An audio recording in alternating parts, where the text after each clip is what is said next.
السلام علیکم۔ اگر آپ پائنیئر سیمنٹ کے شیئر ہولڈر ہیں تو یہ اہم معلومات خاص آپ کے لیے ہے۔ ہم ایک پبلک آفر کی دستاویز کو آسان لفظوں میں سمجھنے جا رہے ہیں تاکہ فیصلہ کرنے میں آسانی ہو۔ آپ میں سے جو پائنیئر سیمنٹ کے شیئر ہولڈرز ہیں ان کو نیکسٹ کیپٹل کی طرف سے یہ خط ملا ہوگا۔ چلیں دیکھتے ہیں کہ اس اہم پیشکش کا آخر مطلب کیا ہے۔ تو سوال یہ ہے کہ آخر یہ آفر ہے کیا، اور ایک شیئر ہولڈر ہونے کے ناطے کرنا کیا چاہیے؟ آئیں ان سوالوں کے جواب ایک ایک کر کے ڈھونڈتے ہیں۔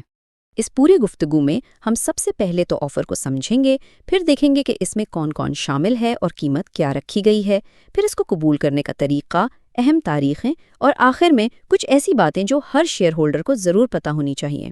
ٹھیک ہے، تو چلیے شروع کرتے ہیں۔ سب سے پہلے یہ سمجھنے کی کوشش کرتے ہیں کہ یہ پوری تجویز ہے کیا۔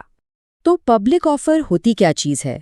دیکھیں، یہ بنیادی طور پر کسی کمپنی کے شیئر ہولڈرز کو ایک آفر ہوتی ہے کہ وہ اپنے شیئرز ایک خاص قیمت پر بیچ دیں۔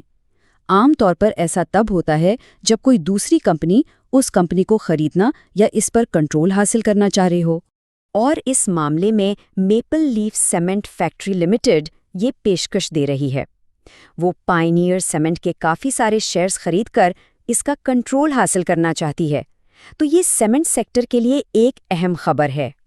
اب اگلے حصے کی طرف چلتے ہیں۔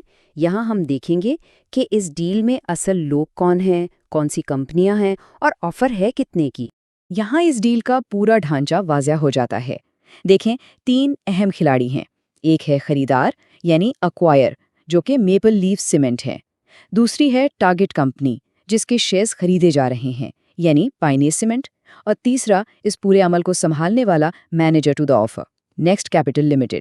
اب آتے ہیں اعداد و شمار کی طرف۔ میپل لیف سیمنٹ کل 2,66,23,096 شیئرز خریدنا چاہتی ہے۔ یہ واقعی ایک بہت بڑی تعداد ہے۔ اور یہ اتنے سارے شیئرز پائنیئر سیمنٹ کا کتنا حصہ بنتے ہیں؟ تقریباً 11.72%۔ اس سے صاف پتہ چلتا ہے کہ مقصد صرف شیئرز خریدنا نہیں بلکہ کمپنی میں کنٹرول حاصل کرنا ہے۔ اور اب وہ بات جس کا سب کو انتظار ہوتا ہے، قیمت۔ پیشکش کی قیمت 478 روپے اور 43 پیسے فی شیئر ہے۔ یہ وہ قیمت ہے جو میپل لیف ہر ایک شیئر کے بدلے دینے کے لیے تیار ہے۔ ٹھیک ہے، تو اب ہمیں پیشکش کی تفصیلات پتہ چل گئی ہیں۔ چلیں اب اس کی عملی پہلو کی طرف آتے ہیں، یعنی اگر کسی نے یہ پیشکش قبول کرنی ہو تو اس کے لیے کیا کرنا ہوگا۔ سب سے پہلی چیز جو سمجھنی ہے وہ یہ کہ شیئر ہولڈر کس قسم کے ہیں۔ اگر شیئرز CTC اکاؤنٹ میں یعنی ڈیجیٹل فارم میں ہیں تو وہ الیکٹرانک شیئر ہولڈر کہلاتے ہیں، اور اگر ان کے پاس کاغذی شیئر سرٹیفکیٹ ہے تو وہ فزیکل شیئر ہولڈر ہیں۔ دونوں کے لیے طریقہ کار بالکل الگ ہے۔ جو الیکٹرانک شیئر ہولڈرز ہیں ان کے لیے عمل کافی حد تک ڈیجیٹل ہے۔ اپنے بروکر سے کہہ کر شیئرز مینیجر کے CDC اکاؤنٹ میں منتقل کروانے ہیں اور پھر آن لائن ہی ایکسیپٹنس لیٹر جمع کرانا ہے۔ یہ عام طور پر ایک سیدھا سا عمل ہے۔ لیکن جو فزیکل شیئر ہولڈرز ہیں ان کے لیے عمل تھوڑا سا مینول ہے، تھوڑی محنت طلب ہے۔ اس میں سب سے اہم بات یہ ہے کہ تمام اصلی دستاویزات جیسے شیئر سرٹیفکیٹ اور تصدیق شدہ ٹرانسفر ڈیڈ کو کوریئر کے ذریعے یا خود جا کر مینیجر کے دفتر میں جمع کرانا ہوگا۔ چلیے اب اس دستاویز کے سب سے اہم حصے کی طرف آتے ہیں، تاریخیں اور ڈیڈ لائنز۔ ان تاریخوں کو نوٹ کرنا بہت بہت ضروری ہے۔ اس ٹائم لائن پر خاص توجہ دیں۔ 26 جنوری تک شیئر ہولڈر ہونا ضروری ہے۔ پیشکش کو قبول کرنے کا وقت 8 فروری سے شروع ہوگا اور 14 فروری شام 5 بجے ختم ہو جائے گا۔ یہ جو آخری تاریخ ہے نا، یہ بہت اہم ہے کیونکہ اس کے بعد کوئی درخواست قبول نہیں کی جائے گی، اور اگر شیئرز قبول ہو گئے تو ادائیگی 24 فروری تک مل جانے کی توقع ہے۔ اور ہاں، ایک نہایت اہم نکتہ، ایک دفعہ اگر ایکسیپٹنس لیٹر جمع کروا دیا تو پھر وہ فیصلہ حتمی ہے، اسے واپس نہیں لیا جا سکتا۔ تو یہ ایک غیر متزلزل فیصلہ ہوگا۔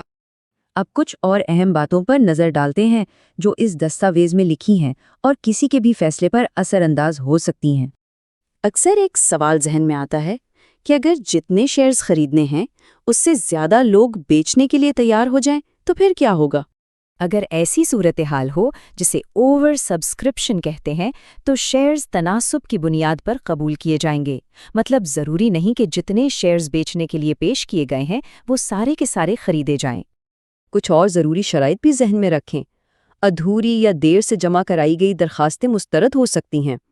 اگر فزیکل شیئرز میں سے کچھ قبول نہ ہوئے تو باقی شیئرز واپس لینے کی ذمہ داری اور رسک شیئر ہولڈر کا اپنا ہوگا۔ پیشکش کی قیمت پر کوئی اضافی پیسہ یا سود نہیں ملے گا، اور ہاں، شیئرز پر کسی قسم کا کوئی قرض یا روک نہیں ہونی چاہیے۔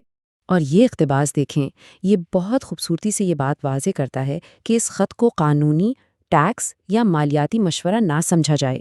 دستاویز خود کہہ رہی ہے کہ ان معاملات میں اپنے ماہرین سے بات کریں۔